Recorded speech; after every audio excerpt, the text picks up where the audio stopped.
আসসালামু আলাইকুম, hello everyone. তো এই দেখুন, এটা কি বলুন তো? এই দেখুন, আমি বলে দিচ্ছি, এটা মাখন, তারপরে হবে ঘি। তো আমরা নিয়ে যাব বলে আমার শাশুড়ি মা এখন থেকে ঘি বানিয়ে রাখছে। প্রচণ্ড গরম। এই দেখুন, এটা একটু ফুটে গেলে বন্ধ করে দেবো, দিয়ে ঘি হয়ে যাবে। কত কষ্ট করে বানায়, ঘিয়ের তো দাম হবে, এত মেহনত দেখেছি। যাই হোক, আমরা ঘরের ঘিটাই খাই, কেনা ঘিটা খুব কম খাই, একদমই খাওয়া হয় না। এখান থেকে মোটামুটি আমার শাশুড়ি মা 3 কিলো 2 কিলো 3 কিলো করে ঘি দিয়ে দেয়, 3 কেজি 2 কেজি করে।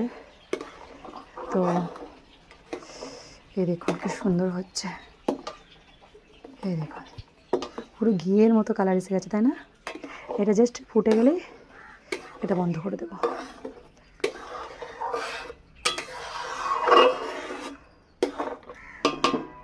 বারবার কারেন্ট যাচ্ছে আর আসছে, এত ওয়েদার খারাপ।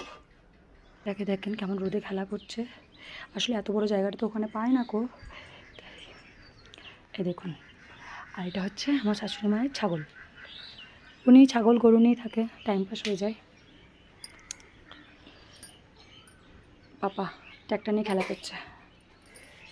আমার সোনাবাগি সিঁড়িতে বসে পড়েছে।